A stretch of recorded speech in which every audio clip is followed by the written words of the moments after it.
नमस्कार भावांनो, तुमच्या सगळ्यांचं आपल्या रोकटोक अपडेट्सवर स्वागत आहे. तर भावांनो, आज विषय असा आहे, आपले बरेच मित्र आहेत आपले, जितेंद्र मित्र. तर यांच्यासोबत आपण आज थोड्याशा मनमोकळ्या गप्पा करणार आहोत. मनमोकळ्या गप्पा म्हणजे कशा, की शहरामध्ये जी वाढती गुन्हेगारी जी आहे त्या विषयावर चर्चा करणार आहोत, किंवा शहरामध्ये जी वाढते 2 नंबरचे बिझनेस आहेत, तर त्याबद्दल थोडीशी माहिती म्हणा किंवा थोडीशी आपण सविस्तर जाणून घेऊ. तर दादा, आपल्या छत्रपती संभाजीनगर शहरामध्ये ही जी वाढती गुन्हेगारी जी आहे, तर ही नेमकी वाढती कशामुळे? मला असं वाटतं की जी वाढती गुन्हेगारी आहे त्याला एक मोठं कारण असं आहे की बेरोजगार जास्त गुन्हा करतायत, कारण त्यांना काही काम नाही. समजा 2 नंबरचे धंदे, त्यांना कमी कमी वेळात जास्त पैसा कसा मिळवायचा, त्यामुळे ते त्या गोष्टीकडे पळत आहे, गुन्हेगारीकडे. तर आता सध्याला 11वी 12वीची मुलं वाईट वळणावरती खूप वाढत आहेत, जसे की आता नशेच्या आहारी जात आहेत, हो. किंवा त्यांना असं भई व्हायचंय. हा. तर काय वाटतं तुम्हाला? ते नशेच्या आहारी संगतमुळे पण म्हणता येईल, पण आपल्या हातात असतं आपल्याला सुधारायचं का बिघडायचं. पण आजूबाजूचं वातावरण जर चांगलं नसेल तर मग त्याला ते पण एक मोठं कारण असू शकतं. कारण आजकाल सगळीकडेच असं झालंय की कॉलेजच्या बाजूला, ट्युशनच्या बाजूला पानटपऱ्यावरती गांजा विकणं म्हणा, हो. किंवा एखाद्या गल्लीमध्ये असं गांजा, ड्रग्ज वगैरे Drugs विकणं, असे प्रकार जास्त घडत आहेत. तर हे तरुण मुलं जे आहेत, शिक्षित मुलं, तर म्हणून या गोष्टीकडे वळत आहेत का, असं वाटतं का तुम्हाला? हो, वाटतं मला नक्कीच. काय केलं पाहिजे की जे कमी वयाची मुले, त्यांना काहीतरी प्रतिबंधक नियम घातले पाहिजे. त्यामुळे थोडा त्या गोष्टीला आळा घातला जाईल असं वाटतं मला. बरं.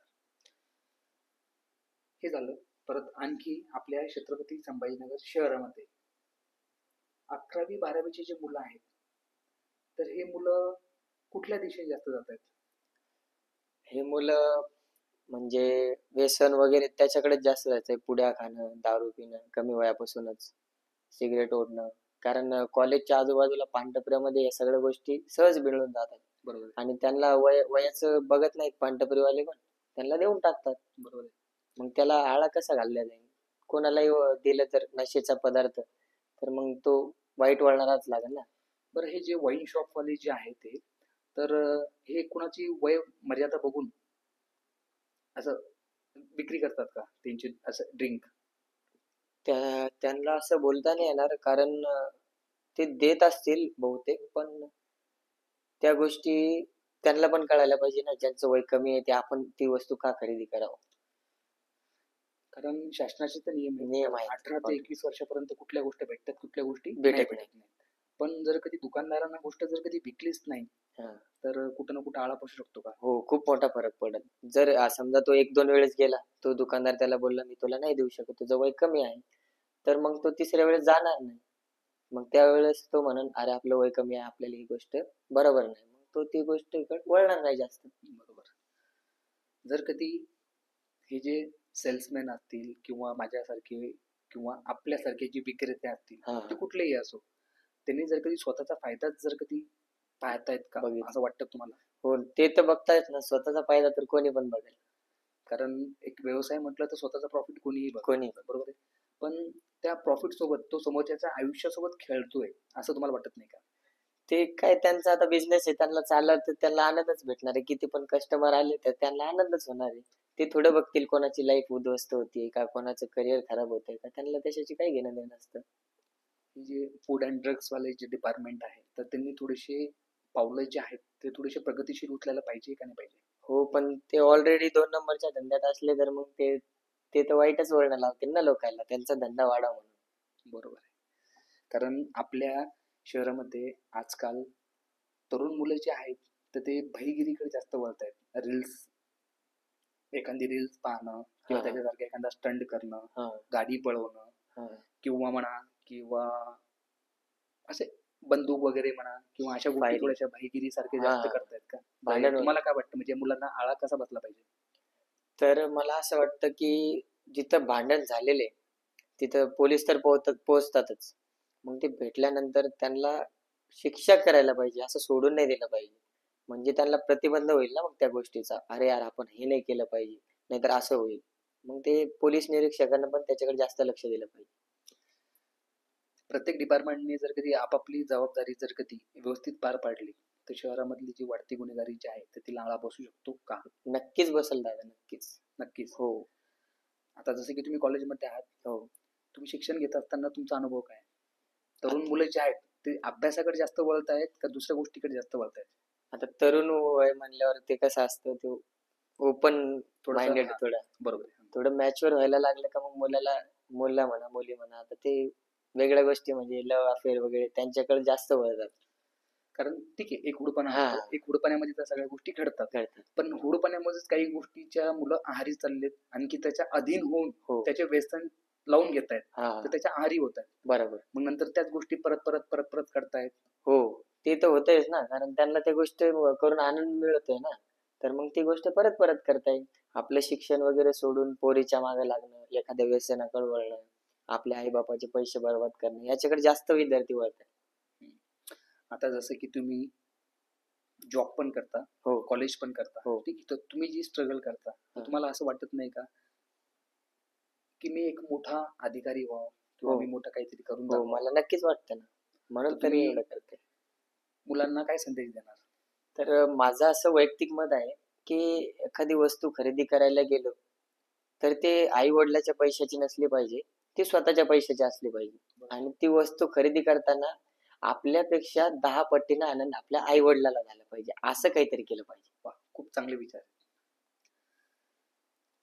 पण आजकाल तरुण मुलं जे आहेत, हे प्रत्येक गोष्टीच्या जास्त डीपमध्ये न जाता हां.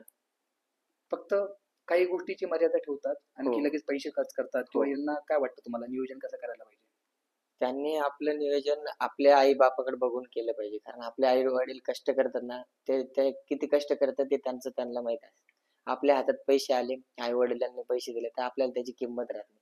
पण जेव्हा आपण स्वतः कमवायला लागतो, तर एक-एक रुपया कसा खर्च करायचा हे आपल्याला लगेच कळू लागतं. बरोबर.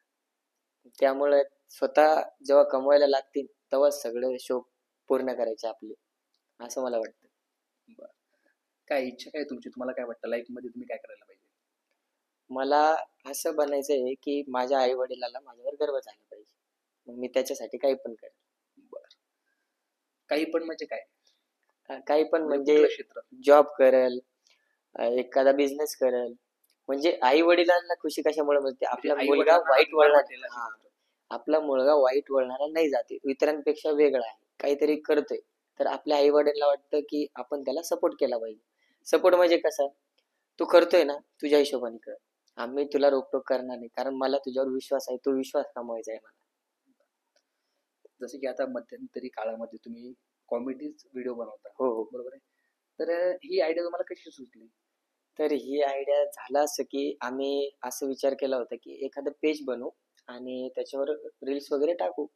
तर मला एवढी काही आयडिया नव्हती, की ते एवढं व्हायरल होईल. आम्ही एक व्हिडिओ शूट केला होता. प्रँक व्हिडिओ टाइप होता तो, की तुम्ही कॉलेजला कशासाठी येता? हं. तर माझं वैयक्तिक मत असं मी माझ्या मित्रांना विचारलं, "तुम्ही कॉलेजला कशासाठी येता?" मग त्यांनी असं बोलले, की "आम्ही मुली बघायला येतो." हं. तर मग म्हटलं हाच प्रश्न आपण विद्यार्थ्यांना विचारू. हं. मग जेव्हा आम्ही परिसरामध्ये फिरत होतो, हं. तेव्हा मग अनोळखी जी मुलं आहेत, त्यांना आम्ही हा प्रश्न केला. तर सगळ्यांच्या तोंडातून एकच उत्तर होतं, पोरी बघायला. हं. आता हा कॉमेडी व्हिडिओ मग मी एडिट वगैरे केला. आम्ही व्हिडिओ एडिट वगैरे केला आणि जे नवीन अकाउंट उघडलं होतं, त्याच्यावर टाकलं. तर तो पूर्ण कॉलेजमध्ये शेअर झाला. नाही, पूर्ण शहरामध्ये संभाजीनगर हां, हां, पूर्ण शहरामध्ये त्याच व्हिडिओची चर्चा होती आणि तो व्हिडिओ खूप व्हायरल झाला. खूप व्हायरल झाला. आणि मग लोक मला बोलू लागले, "अरे छान व्हिडिओ" एकच व्हिडिओ टाकला होता. "अरे छान व्हिडिओ बनवला. आणखी याच्यावर काम कर. अजून बनवत राहा. तू हं. पुढे जाशील." मग ते करता मग अनेक व्हिडिओ बनवू लागलो. मग पळू लागले. छान वाटतं. जेव्हा नवीन व्हिडिओ पळतो तेव्हा खूप भारी वाटतं. अरे किती पळतोय आपला व्हिडिओ. लोकं किती नाव घेतायत. मग कॉलेजमधले विद्यार्थी पण म्हणायचे, "दादा छान रील्स बनवतो. दादा असं करतो. दादा तसं करतो." मग मला ते थोडं आनंद वाटायचा या गोष्टीचा. मग मी ते कंटिन्यू चालू ठेवलं. काय तुमचा प्लॅटफॉर्म कुठला आहे? सोशल मीडिया माझं असं वैयक्तिक मत आहे, की तरुण मुलांनी जास्त सोशल मीडियाकडे वळलं पाहिजे. कारण त्यामध्ये खूप स्कोप आहे. सध्या कॉम्पिटिशन आहे, पण तुमच्याकडे एखादी युनिक आयडिया असेल, जी लोकांकडे नाही, तर तिला आपण सोशल मीडियावर अप्लाय केलं पाहिजे. म्हणजे जेणेकरून आपला वेगळेपणा इतरांपेक्षा आपला वेगळेपणा जो आहे, तो दुसऱ्यांना दिसेल. आपलं टॅलेंट दुसऱ्यांना दिसेल. तर ते त्या कारणामुळे सोशल मीडियाकडे जास्त वळलं पाहिजे विद्यार्थी. पण आजकाल जे तरुण मुलं जे आहेत ते सोशल मीडियामुळे जास्त बिघडत आहेत, हे पण कुठंतरी बघून दिसतं. हो, कारण ते सोशल मीडियावर भाईगिरीचे वगैरे व्हिडिओ टाकतात ना लोक, तर त्यांना असं वाटतं अरे मी या भाईसारखं बनू का, अरे मी या भाईसारखं बनू. तर मला असं वाटतं की आपण आपल्या घरामध्ये प्रत्येक महापुरुषाचा फोटो लावला पाहिजे बरोबर. आणि त्यांच्याकडे रोज सकाळी उठून त्यांना नमन करून कॉलेजला गेलं पाहिजे आणि त्यांचे विचार आपल्यामध्ये आत्मसात केले पाहिजे, जेणेकरून त्यांचे विचार आपल्याला आपले होते. म्हणजे आपण जे चांगलं आहे ते घेतोय आणि महापुरुषांकडून शिकायसारखं एवढं आहे का पूर्ण आयुष्य गेलं तरी ते कमीच राहील असं वाटतं मला. दादा, तुम्हाला असं वाटत नाही का कॉलेजमध्ये जे आहे आजकाल मुलांवरती रॅगिंग होणं म्हणा किंवा मुलीवरती अत्याचार होणं असे प्रकार जास्त घडतायत? तर याला सगळ्यात मोठं कारण असं वाटतं मला पर्सनली की जे आई वडील आहे ते आपल्या मुलांना म्हणा मुलींना म्हणा कुठल्याही गोष्टीची पाबंदी लावत नाही, असं मन मोकळं सोडून देतात. मग त्याच्यानंतर होतं काय, त्यांना माहीत असतं आई वडील आपल्याला या गोष्टीला अडवणार नाही. ते जर एखाद्या वेळेस मग चालू असलं समजा कपल्स असले वगैरे, मग कोणाला काही वाटतं कोणाला काही वाटतं, तर ते त्यांना काही नाही वाटत कारण त्यांच्या आई वडिलांनी त्याला पाबंदी नाही लावली. मग एखादं प्रकरण घडतं, मग तेव्हा मग कळतं की असं नव्हतं करायला पाहिजे. त्याचं मेन कारण त्यांचे आई वडील. मला असं वाटतं, मी ज्या कॉलेजमध्ये होतो, तुम्ही सध्याला पण त्याच कॉलेजमध्ये हो. आहात, बरोबर आहे. पण माझा जो काळ होता तो वेगळं. 2007 पासून तो 2014-15 पर्यंत माझा जो काळ होता, बरोबर आहे. आता तुम्ही 2024 मध्ये आहात. हो. 24 संपूर्ण आता 2025 लागले. तर आताच म्हणजे आमच्या टायमाला कॉलेजमध्ये कोणी कपल्स उभे जर कधी असले तर आपण त्यांच्याकडे पाहणं म्हणा किंवा ते जास्त डीपमध्ये जर कधी उभे असले तर त्यांना त्यांच्या म्हणजे कपल्सला स्वतःला असं थोडंसं ऑफवर्ड सारखं फील व्हायचं. आणखी कपल्सला पण आणखी पाहणाऱ्याला पण.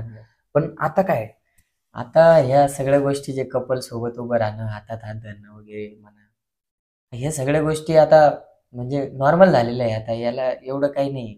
म्हणजे याला कुठं आळा बसायला पाहिजे का? याला आळा बसायला पाहिजे कारण काही प्रकरण घडणार नाही.